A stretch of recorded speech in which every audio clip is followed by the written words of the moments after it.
ఇక 3వ అధ్యాయము 1-3 వరకు ఉన్నటువంటి భాగాన్ని చదువుతూ ఉంటున్నాను.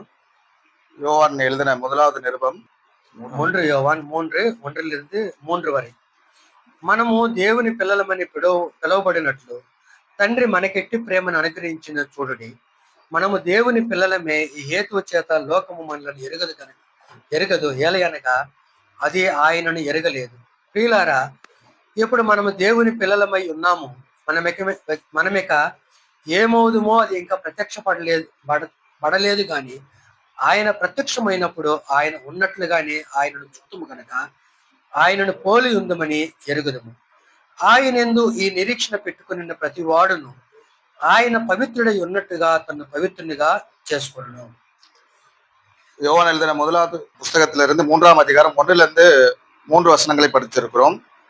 ఇక్కడ మరి దేవుని పిల్లలకు కలిగేటువంటి 3 ఆధిక్యతలను ఇక్కడ మనం చూస్తూ ఉంటున్నాము. தேவனுடைய பிள்ளைகளுக்கு கிடைக்கிற 3 அந்த உரிமைகளை குறித்து நாம் இங்க படிக்க போகிறோம். ఈ యొక్క వచనంలో 3వ అధ్యాయము 1వ వచనములో ఇలాగ రాయబడి ఉన్నది. 3வது அதிகாரம் 1ஆம் வசனத்தில் இப்படி எழுதப்பட்டிருக்கிறது. మనము దేవుని పిల్లలము అని చెప్పి ఇక్కడ మనం చూస్తూ ఉంటున్నాము. நாம் தேவனுடைய பிள்ளைகள் என்று இங்க கூறப்படுகிறதை காண முடியும். అలాగ మనం పిలువబడడానికి తండ్రి మనకు ఎట్టి ప్రేమను అనుగ్రహించిన చూడుడని అంటున్నాం. நாம் அப்படி அழைக்கப்படுவதற்கு பிதாவாகிய தேவன் பாராட்டின அன்பு என்று நம்ம இங்க பார்க்க முடிகிறது. 1వ అధ్యాయంలో ఈ యొక్క దేవుని పిల్లలము అని పిలువబడేటువంటిది మన యొక్క பாக்கியமுகா ఉంటున్నది. இந்த முதலில் நாம் பார்க்கும் பொழுது தேவனுடைய பிள்ளைகள் என்பதை நாம அழைப்பது நம்முடைய ஸ்லாக்கியமாக காணப்படுகிறது. 2వ వచనములో ఇలాగ రాస్తూ ఉంటున్నాడు. 2ஆம் வசனத்தில் இப்படி எழுதப்படுகிறது. ప్రియులారా, ఇప్పుడు మనము దేవుని పిల్లలమై ఉన్నాము. இப்பொழுது நாம் தேவனுடைய பிள்ளைகளாக இருக்கிறோம். మనమిక ఏమవుదుమో ప్రత్యక్షపరచబడలేదు కానీ இனி எவ்விதமாக இருப்போம் என்பது நமக்கு இன்னும் வெளிப்படவில்லை. ఆయన ప్రత్యక్షమైనప్పుడు, அவர் வெளிப்படும் போது ఆయన ఉన్నట్లుగానే அவர் இருக்கிற வண்ணமாகவே ఆయనను చూతుము కనుక அவரை தரிசிப்போம், ఆయనను పోలి ఉందుమని ఎరుగుదుము, அவருக்கு ஒப்பா இருப்போம் என்று அறிந்திருக்கிறோம். అంటే యేసు ప్రభు ప్రత్యక్షమయ్యేటువంటి ఆ సమయంలో, அப்படி என்றால் இயேசு கிறிஸ்துவானவர் வெளிப்படும் பொழுது ఈ యొక్క మట్టి శరీరములో ధరించినటువంటి మనము, இந்த மண் சரீரத்தை தரித்திருக்கிற நாம், దేవుని పిల్లలమై ఉన్నటువంటి మనము, தேவனுடைய பிள்ளைகளா இருக்கிற நாம், ఆయన ఎలాగ మహిమ శరీరము ధరించుకొని ఉన్నాడో, அவர் எப்படி அந்த மகிமையுடைய சரீரத்தை அங்க பெற்றிருந்தாரோ, మనము అలాంటి మహిమ శరీరము ధరించుకున్నటువంటి వారముగా ఆయనతో వెళ్ళిపోతాము. நாமும் அவருடைய மகிமையினுடைய சரீரத்தை அறிந்து கொள்ளவர்களாக அவரோடு சேர்ந்து செல்வோம். ఈ యొక్క 2వ వచనము మన యొక్క భవిష్యత్తును గురించి తెలియజేస్తుంది. இந்த 2ஆவது வசனம் நம்முடைய எதிர்காலத்தை குறித்து இங்க சொல்லுகிறது. ఇక 3వ వచనములో 3ஆவது வசனம் మన యొక్క బాధ్యతను గురించి తెలియజేస్తుంది. நம்முடைய பொறுப்பை குறித்து சொல்லுகிறது. ఆయన యందు ఈ నిరీక్షణ పెట్టుకుని ప్రతి వాడును, அவர் மேல் இப்படிப்பட்ட நம்பிக்கை வைத்திருக்கிற எவனும் ఆయన పవిత్రుడై ఉన్నట్టుగా அவர் சுத்தமுள்ளவராய் இருக்கிறது போல పవిత్రునిగా చేసుకొనును. தன்னையும் சுத்திகரித்துக் கொள்ள வேண்டும். ఇక్కడ 3 విషయాలు మనము ఇప్పుడు చదివి ఉన్నాము. 3 காரியங்களை நம்ம இப்ப படித்திருக்கிறோம். ఒకటి మన యొక్క భాగ్యము, ஒன்று நம்முடைய ஸ்லாக்கியம், రెండవది మన యొక్క భవిష్యత్తు, இரண்டாவதாக நம்முடைய எதிர்காலம், மூன்றாவது మన యొక్క బాధ్యత, நம்முடைய பொறுப்பு. మరి క్రైస్తవులుగా ఉన్నటువంటి మనకు ఇటువంటి మరి కార్యాలు దేవుడు అనేకములో ఈ యొక్క పరిశుద్ధ గ్రంథంలో ఉంచి ఉన్నాడు. கிறிஸ்தவராக இருக்க நமக்கு அநேக காரியங்களை இந்த வேத புஸ்தகத்தில் எழுதி வைத்திருக்கிறார். కనుకనే యోహాను ఆ యొక్క కాలం యేసు ప్రభు శిష్యులలో ఎక్కువ కాలము జీవించినటువంటి వాడిగా ఉంటున్నాడు. அப்படி நாம் பார்க்கும் பொழுது சீஷனாக இருக்கிற யோவான் இயேசு கிறிஸ்துவுடைய நிறைய நாட்கள் அங்க வாழ்ந்திருந்ததை நாம் பார்க்க முடியும். ఈ యొక్క యోహాను ద్వారా 3 సాహిత్యాలు లేక 3 గ్రంథాలు మనకు ఇవ్వబడినట్లుగా మనం చూస్తాం. இந்த யோவான் மூலமாக 3 நிருபங்கள் இங்கே கொடுக்கப்பட்டிருக்கிறதை நாம் பார்க்க முடியும். ఒకటి సువార్త మరి అందించాడు, ஒன்னு சுவிசேஷ புஸ்தகம், రెండవది పత్రికలు అందించాడు, இரண்டாவது நிருபங்கள், మూడవదిగా ప్రకటన గ్రంథము మరి అందించాడు, மூன்றாவதாக வெளிப்படுத்தின விசேஷம் அந்த புஸ்தகத்தையும் அவர் கொடுத்திருக்கிறார். మరి సువార్త మన యొక్క భవిష్యత్ కాలమును తెలియజేస్తున్నది. சுவிசேஷம் நம்முடைய எதிர்காலத்தை சொல்லுகிறது. మరి ఆ యొక్క పత్రికలు వర్తమాన కాలమును, ఈ కాలాన్ని మనకు చూస్తున్నాయి. நிருபங்கள் நம்முடைய நிகழ்காலத்தில் நடக்கக்கூடிய விஷயங்களை காட்டுகிறது. ప్రకటన గ్రంథం మన యొక్క భవిష్యత్తు ఏమిగా ఉండబోతుంది అన్నటువంటి విషయము ఆ ప్రకటన గ్రంథం మనకు తెలియజేస్తుంది. வெளிப்படுத்தின விசேஷத்தை நாம் பார்க்கும் பொழுது நம்முடைய எதிர்காலத்திலே நாம் என்னெல்லாம் அடைய போகிறோம் என்பதை காட்டுகிறது. ఎందుకు ఈ పత్రికలు రాయబడి అని మనం చూసేటప్పుడు எதற்காக இந்த நிருபங்கள் எல்லாம் எழுதப்பட்டிருக்கிறதை காணும் பொழுது అదే యోహాను మొదటి పత్రిక 5వ అధ్యాయం 13వ వచనంలో ఇలాగ రాయబడి ఉంది. இதே யோவான் எழுதின முதலாவது நிருபத்துல 5வது அதிகாரம் 13వ వచనం.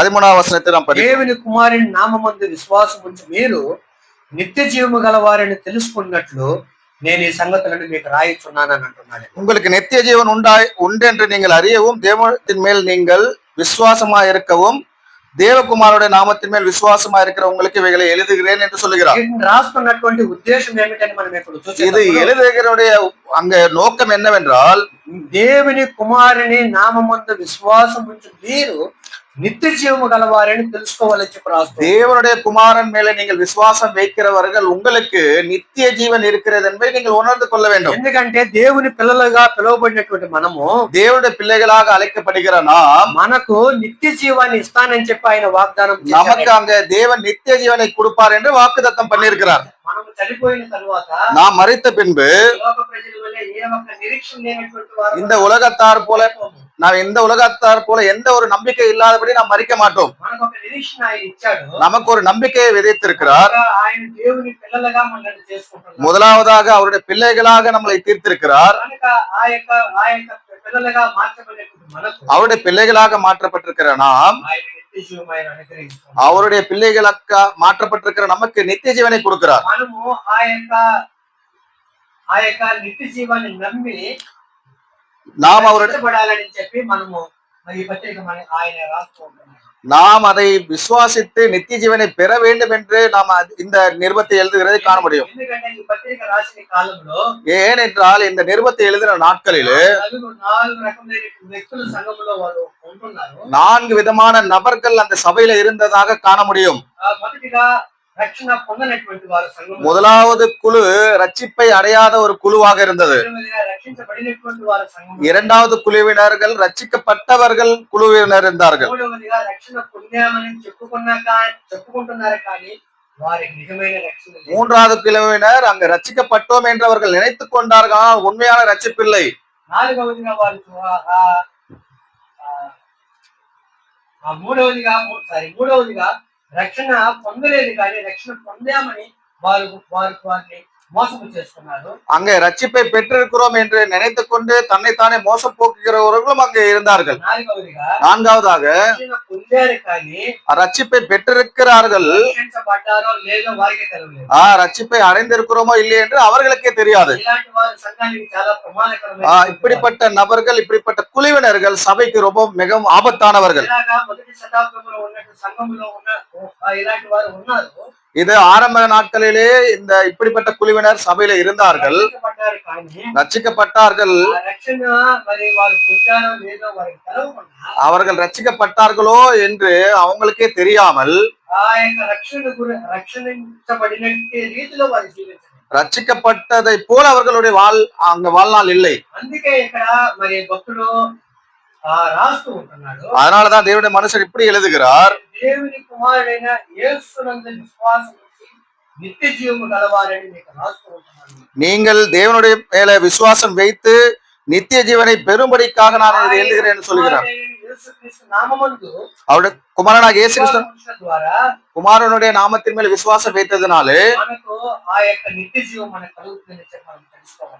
நமக்கு நித்திய ஜீவன் பெறுகிறோம் என்பதை நாம் அறிந்து கொள்ள வேண்டும். 4 రకములైనటువంటి విశ్వాసాలలో మనం ఎక్కడ ఉన్నామో ఒకసారి మనం పరీక్ష చేసుకోవాలి. இப்படிப்பட்ட 4 நபரினர்களுடைய நாம் எந்த குழுவில இருக்கிறோம் என்று நம்மை நாமே அங்க சோதித்து அறிந்து கொள்ள வேண்டும். నిజముగా రక్షించబడినటువంటి వారమైతే, நாம் உண்மையிலே ரட்சிக்கப்பட்டவர்களாக இருந்தால், రక్షణ ఆనందం మనలో ఉంటే, அந்த ரட்சிப்புடைய சந்தோஷம் நம்மள இருந்தால் దేవుని కుమారులమే. நாம் தேவனுடைய பிள்ளைகள் தான். కొంతమంది ఆ యొక్క రక్షణను పొందుకుంటారు కానీ நிறைய பேர்கள் அவருடைய ரட்சிப்பை பெறுவார்கள், ఏ ఒక్క రక్షణలో వారు ఆనందించిన அவர்கள் பெற்ற அந்த ரட்சிப்பின் மேல அவர்களோட ஆனந்தமே சந்தோஷமே இருக்காது.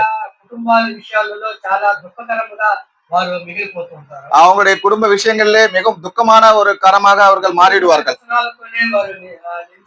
எப்பொழுது பார்த்தாலும் அங்க முறுமுறுப்பாக விசனமாகவே இருப்பார்கள். కనుకనే మరి ఆ యొక్క రక్షణలో మనం ఆనందిస్తున్నామనే విషయాన్ని మనం ఒకసారి జ్ఞాపకం ரட்சிப்பிலே நாம் சந்தோஷமா இருக்கிறோமா என்பதை ஒரு விஷயம் நாம் நினைத்துக் கொள்ள வேண்டும். అదే మొదటి యోహాను రాసిన పత్రిక 2వ అధ్యాయం 26వ వచనం నేరుగా రాయబడింది. இதே நிருபத்திலிருந்து 2ஆம் அதிகாரம் 6ஆம் வசனத்துல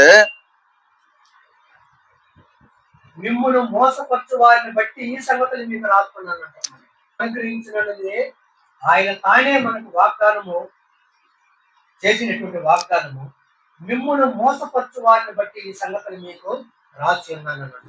2வது அதிகாரம் 25, 26 வசனம். உங்களை வஞ்சிக்கிறவர்களை குறித்து இவைகளை உங்களுக்கு எழுதி இருக்கிறேன் என்று சொல்லுகிறார். కనుక మరి సమాజాన్ని మోసపరిచే వారిని బట్టి కూడా నేను రాస్తున్నాను అన్నాడు. இந்த சமூகத்தை இல்ல சபையை வஞ்சிக்கிறவர்களுக்காகவும் நான் இதை எழுதுகிறேன் என்று சொல்லுகிறார். మూడవది అదే మొదటి యోహాను 1:4లో ఇలాగ రాసుకుంటున్నాడు. அதிகாரம் 4ஆம் வசனத்தில் இப்படி எழுதுகிறார். సంతోషము పరిపూర్ణమగుటకై మేము ఈ సంగతులు రాయిస్తున్నాము. உங்கள் சந்தோஷம் நிறைவாக இருக்கும்படி இவைகளை உங்களுக்கு எழுதுகிறேன் என்று சொல்லுகிறார். మనం ముందుగా చదువుకున్నటువంటి ఆ యొక్క కార్యాలన్నిటిలో మనం చూసేటప్పుడు நாம இப்ப முன்பாக படித்த இந்த எல்லா விஷயங்களிலுமே యోహాను రాసినటువంటి ఆ యొక్క ఈ 3వ అధ్యాయము 1 నుంచి 3 వరకు ఉన్నటువంటి భాగంలో మనం చదువుకున్నట్లుగా 3வது அதிகாரம் 1ல இருந்து 3 வரைக்கும் நான் படிச்சிருக்கிற இந்த யோவான் எழுதின விஷயங்களிலும் ఒక విశ్వాసికి ஒரு విశ్వాசிக்கு దేవుడు భాగ్యం అనుగ్రహిస్తున్నాడు, தேவன் அங்கு ஸ்லாக்கியத்தை கொடுக்கிறார், భవిష్యత్తును అనుగ్రహిస్తున్నాడు. எதிர்காலத்தை கொடுக்கிறார், మాత్రమే కాకుండా ఒక బాధ్యతను మనకి ఇస్తూ ఉంటున్నాడు. ஒரு பொறுப்பையும் சேர்ந்து கொடுக்கிறார். ఆ యొక్క విషయాన్ని మనం ఎన్నటూ కూడా మనం మర్చిపోకూడదు. இப்படிப்பட்ட ஒரு விஷயத்தை நாம் எப்பொழுதும் அங்க மறந்து விடக்கூடாது. ఆ యొక్క 3 విషయాల గురించి క్లుప్తంగా మనం మనకున్నటువంటి సమయంలో మనం ధ్యానం చేద్దాము. சுருக்கமாக நமக்கு இருக்கிற நேரத்தில் இதை தியானிப்போம். మరలా మొదటి యోహాను 3వ అధ్యాయము 1 నుంచి 3 వరకు మనం చదువుకున్నాం కనుక ఆ యొక్క మొదటి వచనములో 1வது வசனத்திலே 3ஆம் அதிகாரம் 1ஆம் வசனத்திலே దేవుని పిల్లలము, ఇది దేవుని యొక్క భాగ్యం మనకు దేవుడు ఇచ్చాడు.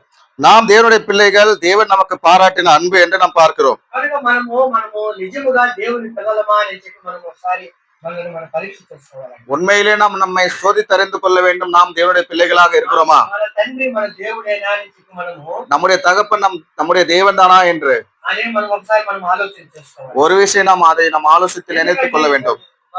యేసు ప్రభు వారి ఈ లోకంలో జీవించినప్పుడు இயேசு கிறிஸ்துவானவர் இந்த உலகத்தில் வாழ்ந்திருக்கும் பொழுது వారి గురించి ఒక మాట ఇక్కడ తెలియజేస్తున్నారు. அவர்களை குறித்து ஒரு வார்த்தையை சொல்லி இருக்கிறார். యోహాను సువార్త 8వ అధ్యాయము யோவான் எழுதின சுவிசேஷம் 8வது அதிகாரம் 4లో ఒక మాట అంటున్నాడు చూడండి. 44வது వచనத்தில் இப்படி சொல்லுகிறார். నా బోధ వినకుండట వలననే కదా మీరు మీ తండ్రి యొక్క అపవాది సంబంధులు, మీ తండ్రి దురాశను నెరవేర్చబోతున్నారు. ఆది నుండి వాడు నరహంతకుడై ఉంది, సత్యమందు నిలిచిన వాడు కాడు, వారి యందు సత్యమే లేదు. వాడు అబద్ధమాడినప్పుడు తన స్వభావం అనుసరించి మాట్లాడును. వాడు అబద్ధకుడును అబద్ధమునకు జనకుడునై ఉన్నాడు అని చెప్పి యేసు ప్రభు ఒక కఠినమైనటువంటి మాటను అక్కడ వాడుతుంది. இந்த 44வது வசனத்திலே இயேசு கிறிஸ்துவானவர் அப்படிப்பட்ட கடினமான வார்த்தைகளை பேசுகிறதை பார்க்கிறோம். ఇక్కడ మరి దేవుని పిల్లలము, ఇది మన భాగ్యమని చెప్పి దేవుడు మనకి చెబుతూ ఉంటే, தேவனுடைய பிள்ளைகள் இது உங்களுடைய ஸ்லாக்கியம் என்று தேவன் சொல்லும் பொழுது మనకి ప్రేమను అనుగ్రహించాడు చూడునేదని చెప్పి మనకు వాక్యం మనకు తెలియజేస్తూ ఉంటే, தேவன் எப்படிப்பட்ட அன்பை உங்களுக்கு அறிவிக்கிறார் என்று இந்த வேத வசனம் நமக்கு காண்பிக்கும் பொழுது సత్యమునే చెప్పుచున్నానని అంటున్నాడు.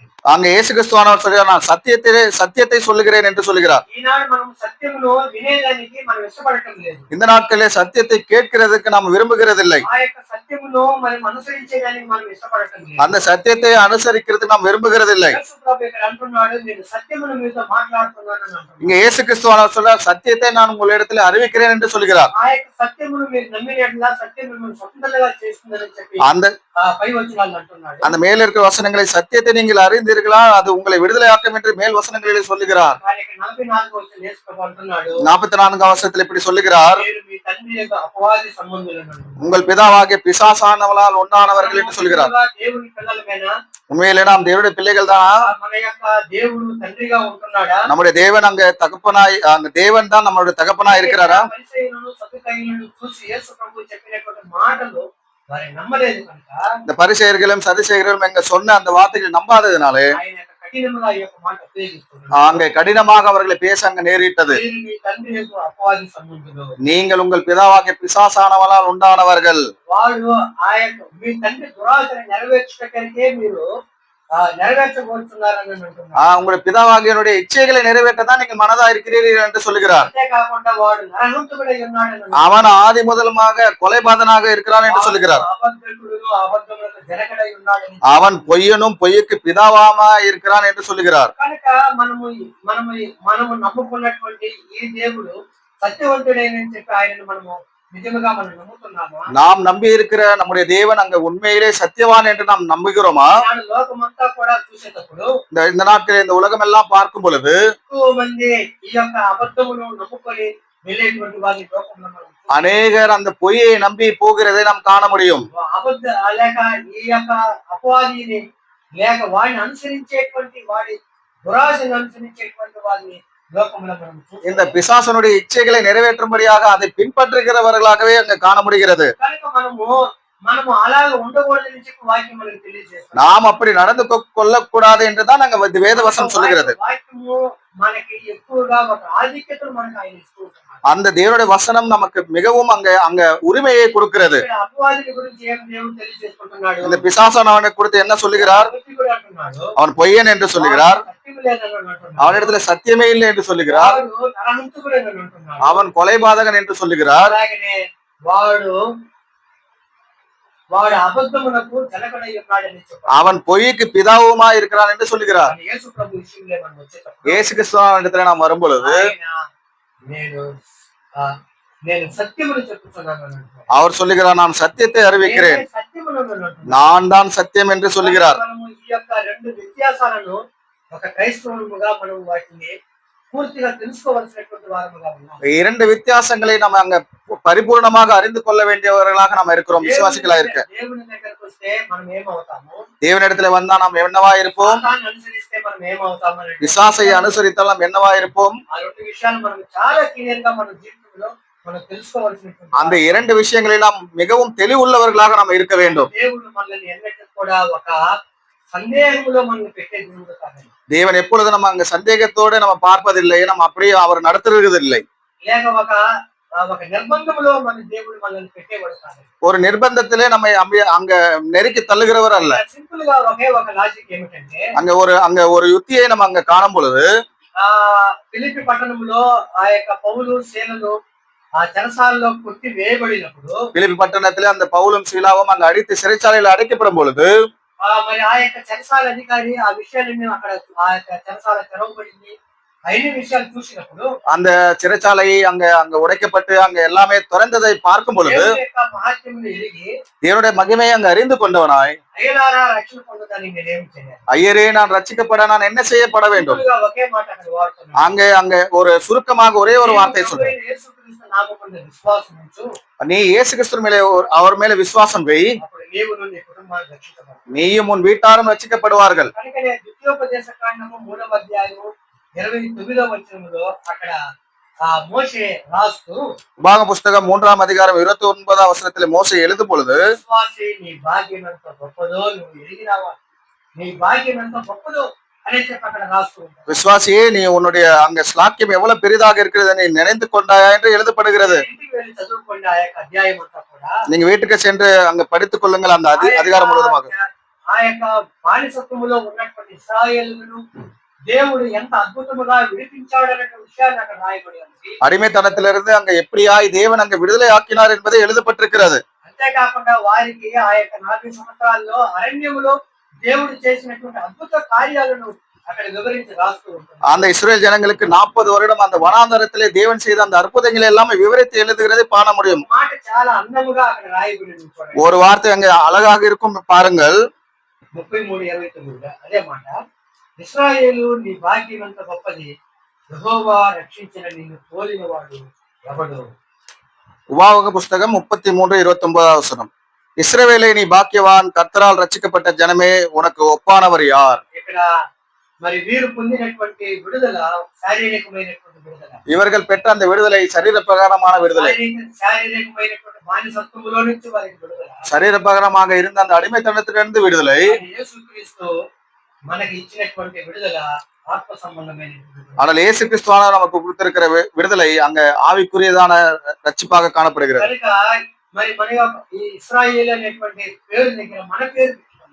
இஸ்ரவேல் என்ற அந்த நாமத்திலே அதுக்கு பதிலாக நம்முடைய பெயரை வைத்தால் ఈ భాగ్యం ఎంతో గొప్పదేనని చెప్పి మనం చెప్పుకోవాల్సినటువంటి వారం. நாம் எவ்வளவு பாக்கியவான்களாக இருக்கிறோம் என்பதை நம்ம சொல்லிக் கொள்ள வேண்டும். ప్రభు రక్షించిన నిన్ను పోలిన వాడు ఎవడని చెప్పి இயேசு మనల్ని మనము సగర్వంగా చెప్పుకోవాల్సినటువంటి వారముగా ఉంటున్నాము. இயேசு கிறிஸ்து ரட்சித்த உன்னை போல யார் என்று ஒப்பானவர் யார் என்று நம்மை நாமே அங்க சொல்லிக் கொள்ளக்கூடியவர்களாக இருக்க வேண்டும். ఈ యొక్క భాగ్యము మనకు ఎలాగ మనకు దేవుడు ఇస్తుంటున్నాడని మనం చూసాం. இவ்வளவு பெரிய ஸ்லாக்கியம் நமக்கு எப்படி தேவன் கொடுத்தார் என்பதை பார்க்கும் பொழுது யோவான் சுவிசேஷம் 1வது அதிகாரம் 12వ వచనంలో ఈ రీతిగా రాయబడింది. 12వ వచనத்தில் இப்படி எழுதப்பட்டிருக்கிறது. అంగీకరించును వారందరికీ ఆయన నామమునందు విశ్వాసం ఉంచు వారికి దేవుని పిల్లలగుటకు ఆయన అధికారము అనుగ్రహించెను.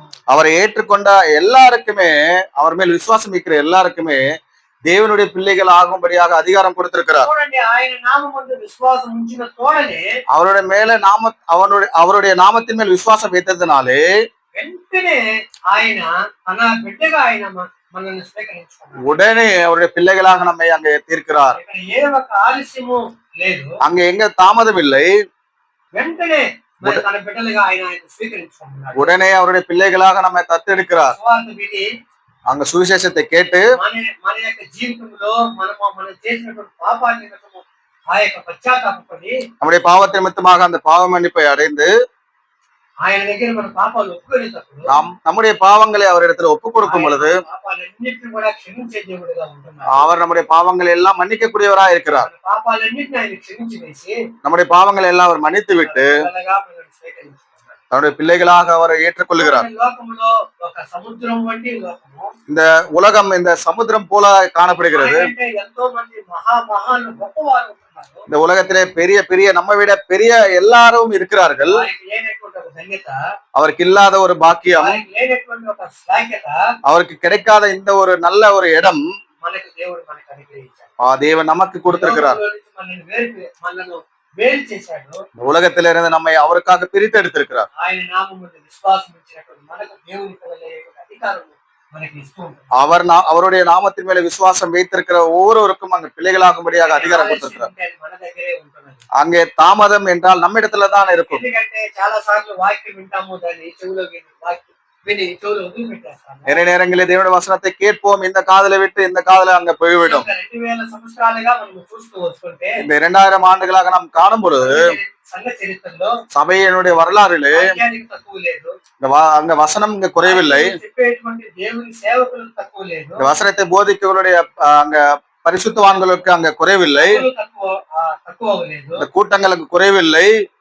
కానీ వినటం మనకి చేత కావటం లేదు. அவன் கேட்கிறதுக்கு நம்ம மனதில்லை. ఆ వాక్యాన్ని మనం అంగీకరించుకోవడానికి మనకి చేత కావటం లేదు. அந்த வசனத்தை அங்க அங்கீகரித்துக் கொள்ள மனதில்லை. అందుకే ఆ యొక్క 1వ కొరింథీ పత్రిక 1:15లో అక్కడ భక్తుడు పౌలు రాస్తున్నాడు. 1 கொரிந்தியர் 1:15 பவுல் இப்படி எழுதுகிறார். వారికి సిలువను గురించినటువంటి వార్త వెరితనముగా ఉన్నదండి. அங்க அழிந்து போகிறவர்களுக்கு அந்த தேவனுடைய சுவிசேஷம் அங்க பைத்தியமாக காணப்படுகிறது. యేసు ప్రభు ఆ సిలువలో చనిపోయింది, ఆయన చేసిన పాపాలను బట్టి ఆయన చనిపోయాడని చెప్పి లోకము పలుకుతూ ఉన్నది. அங்க இயேசு கிறிஸ்துவான சிலுவையிலே மரித்தது அவர் செய்த பாவங்களுக்காக என்று அவர்கள் அங்க ஏளனம் பண்ணுகிறார்கள். ఒక మహానుభావుడిగా ఈ లోకానికి వచ్చి తన యొక్క ఆ యొక్క గొప్పతనాన్ని చాటుకోవడానికి ఆ సిలువలో చనిపోయాడని చెప్పి లోకం అంటుంది.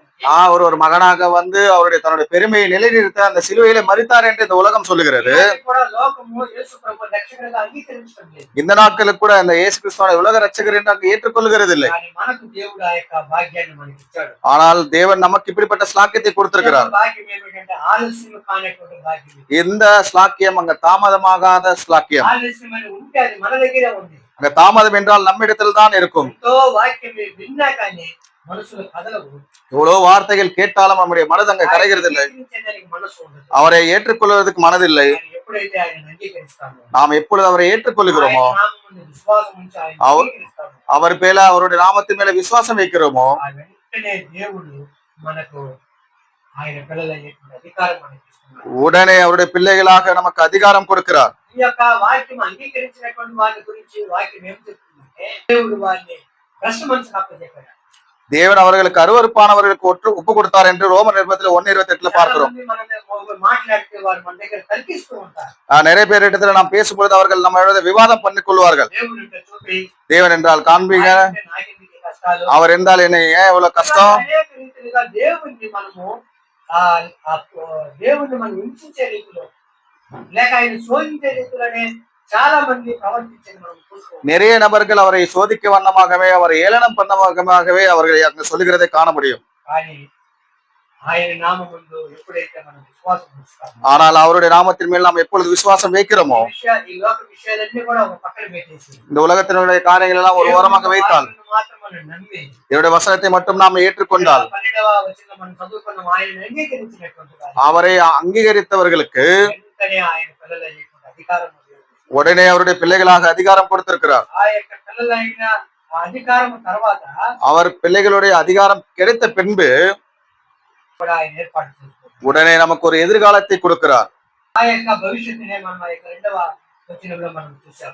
நம்முடைய எதிர்காலத்தை தான் நம்ம அந்த யோவான் எழுதின சுவிசேஷம் அதிகாரம் 2ஆம் வசனத்துல படித்தோம். ఆ యొక్క దేవుడు మనకి ఇచ్చినటువంటి భాగ్య విషయంలో మనం ఆలోచన చేసినప్పుడు தேவன் நம்ம கொடுத்திருக்க இந்த ஸ்லாக்கியத்தை குறித்து நாம் ஆலோசிக்கும் பொழுது, మరి యేసు ప్రభు రక్షించినటువంటి నిన్ను పోలిన వాడు ఎవడని చెప్పి మనం ఒకసారి ఆలోచించాలి.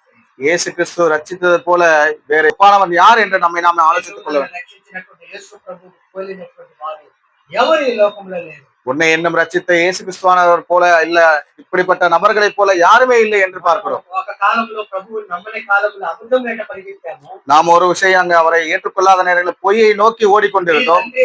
అపవాదిని అనుసరించి మీరు జీవించాలని చెప్పి యేసు ప్రభు చెప్పినట్టుగా జీవించాము. இயேசு கிறிஸ்துவானவர் சொன்னது போல பிசாசுனுடைய உங்களுடைய பிதாவாகிய பிசாசுனை அனுசரித்து வாழ்ந்து கொண்டிருங்கள் என்று சொன்னார்.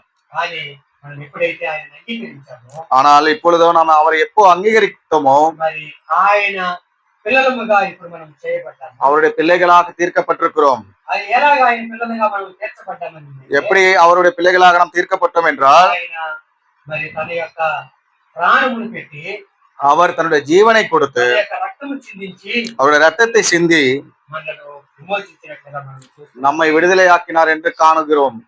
ఇప్పుడు ఆయన పిల్లలు అయ్యేటువంటి హోదాను లేక ఆ యొక్క స్థానాన్ని దేవుడు మనకి ఇచ్చాడు. இப்பொழுது நமக்கு அந்த ஒரு இடத்தை கொடுத்திருக்கிறார், உரிமையை கொடுத்திருக்கிறார். ఎఫెసు పత్రిక 2వ అధ్యాయం చదువుతాము. ఇది మీ వల్ల కలిగినది కాదు, எபேசியர் நிருபத்திலே நாம் படிக்கிறோம், இது உங்களால் உண்டானதல்ல, ఇది దేవుని వరమేనని అంటున్నాడు. இது தேவனுடைய ஈவாய் இருக்கிறது. దేవుడు ఉచితముగా మనకి ఇచ్చాడు. இந்த ரட்சிப்பை தேவன் அங்க இலவசமாக கொடுத்திருக்கிறார். ఈ దినాల్లో ఆ యొక్క రక్షణ ఉచితముగా మనకి ఇవ్వబడింది కనుక దాని విలువ మనకి కనపడదు. இந்த நாட்களில் அங்க ரட்சிப்பு அங்க இலவசமாக கொடுக்கப்பட்டதுனால அதனுடைய விலையை நமக்கு அங்க புரிந்து கொள்ள முடியும். దాని యొక్క విలువను మనం ఎరగకనే ఆ రక్షణలో మనం ఆనందించలేకపోతున్నాం. அந்த ரட்சிப்பை குறித்து நம்ம அந்த இலவசமாக கிடைத்ததுனால அது அற்பமா எண்ணி దేవుని పిల్లలమా అన్నటువంటి ఒక ఒక నిశ్చయము మనలో లేకుండా ఉన్నది. உண்மையிலே நாம் தேவனுடைய பிள்ளைகளாக இருக்கிறோமா என்ற ஒரு நிச்சயம் இல்லாதவர்களாக இருக்கிறோம். కనుక మన యొక్క భాగ్యము ఇది దేవుని పిల్లలు అయ్యేటువంటి భాగ్యం దేవుడు మనకి ఇచ్చాడు. நாம் தேவனுடைய பிள்ளைகளாக மாறுகிற அந்த ஸ்லாக்கியத்தை தேவன் கொடுத்திருக்கிறார். మనకు ఒక భవిష్యత్తు దేవుడు మనకి ఇచ్చాడు. தேவன் நமக்கு ஒரு எதிர்காலத்தை கொடுத்திருக்கிறார். 3వ అధ్యాయం 2వ వచనంలో 1வது அதிகாரம் 2ஆம் வசனத்திலே యోహాను రాసిన పత్రిక யோவான் எழுதின 1வது நிருபத்தில 3வது அதிகாரம் 2வது வசனம். 2வது வசனத்துல படித்த வண்ணமாக, మనం దేవుని పిల్లలమై ఉన్నాము, మనం ఇక ఏమవుదుమో అది ఇంకా ప్రత్యక్షపరచబడలేదు. కానీ ఆయన ప్రత్యక్షమైనప్పుడు ఆయన ఉన్నట్టుగానే ఆయనను చూడము గనక ఆయనను పోలి ఉందని మనం ఎరుగుదుమని అంటున్నాడు.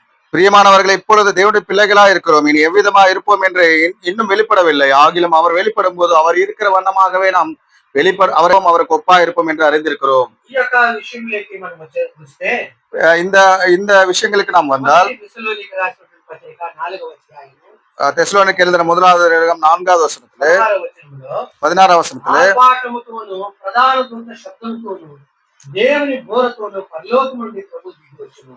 క్రీస్తు నందుండి మృతులైన వారు మొదట లేతురని చెప్పి ఇక్కడ 16வது வசனம், ஏனெனில் கர்த்தர் தாமே ஆரவாரத்தோடும் பிரதான தூதனுடைய சத்தத்தோடும் தேவ எக்காலத்தோடும் வானத்திலிருந்து இறங்கி வருவார். அப்பொழுது கிறிஸ்துவுக்குள் மரித்தவர்கள் முதலாவது எழுந்திருப்பார்கள். ఇక్కడ మనకు ఉన్నటువంటి భవిష్యత్తుని ఇక్కడ మనకు తెలియజేస్తుంది. நமக்கு இருக்கிற அந்த எதிர்காலத்தை இங்க காண முடிகிறது. ప్రభు దిగి రాబోతున్నాడు. ஒரு நாள் கர்த்தர் அங்க இறங்கி வருவார். ఎలాగ రాబోతున్నాడంటే அவர் எப்படி இறங்கி வருவார்? ఆర్భాటంతో వస్తుంటున్నాడు. ஒரு ஆர்வத்தோடு வருவார். ప్రధాన దూత శబ్దంతో వస్తుంటున్నాడు. பிரதான தூதனுடைய சத்தத்தோடு வருவார். దేవుని బోరతో ఆ యొక్క పరలోకము నుండి ఆయన దిగి రాబోతున్నాడు. தேவ எக்காலத்தோடு வானத்திலிருந்து இறங்கி வருவார். ఆ యొక్క దేవుని పిల్లలమైనటువంటి మనకు ఉన్నటువంటి నిరీక్షణ ఏమని ఇక్కడ మనం చూసేటప్పుడు தேவனுடைய பிள்ளைகளா இருக்கு நமக்கு என்ன எதிர்காலம் என்று இங்கே பார்க்கும் பொழுது మృతులైనటువంటి వారు మొదట లేస్తారు. கிறிஸ்துவுக்குள் மரித்தவர்கள் முதலாவது எழுந்திருப்பார்கள். ఎంత గొప్ప భాగ్యమో చూడండి. எவ்வளவு பெரிதான பாக்கியம் பாருங்கள். మరి ఇక్కడే భక్తుడు పౌలు ఒక మాట రాసుకుని 13లో 13వ వచనத்தை పౌలు சொல்றாரு, సహోదరులారా నిరీక్షణ లేని ఇతరుల వలె మీరు దుఃఖపడుకునే నిమిత్తము నిద్రించుచున్న వారిని గురించి మీకు తెలియకుండా నాకు ఇష్టం లేదన్నారు. நீங்கள் நம்பிக்கையற்றவர்களானவர் மற்றவர்களை போல துக்கித்து அறிவு இல்லாத இருக்கிறது எனக்கு மனதில்லை என்று சொல்லுகிறார் பவுல். నిరీక్షణ లేని ఇతరుల వలె మీరు దుఃఖించొద్దని అంటున్నారు. நம்பிக்கை அற்றவர்கள் போல நீங்கள் அங்க பார்க்க வேண்டாம் என்று சொல்லுகிறார். నిరీక్షణ లేకలేము మనము. நமக்கு நம்பிக்கை இல்லாமல் இல்லை, నిరీక్షణ ఉన్నది. நமக்கு ஒரு நம்பிக்கை இருக்கிறது. నిరీక్షణ ఏమంటే ఇక్కడ మనం చూసాము. அந்த நம்பிக்கை என்னவென்றால் అక్కడ క్రీస్తునందు మృతులైన వారు మొదట లేస్తారు. கிறிஸ்துவுக்குள் மரித்தவர்கள் முதலாவது எழுந்திருப்பார்கள். సజీవులుగా ఉండి మనము వారితో కూడా ఏకముగా ప్రభువుని ఎదుర్కొంటే ఆకాశ మండలం మీద మేఘముల పైన మనం కొనుక్కోవడం. பின்பு உயிரோடு இருக்கிற நாமும் கர்த்தருக்கு எதிர்கொண்டு போய் மேகங்களோடு அவர்களோட போவோம்.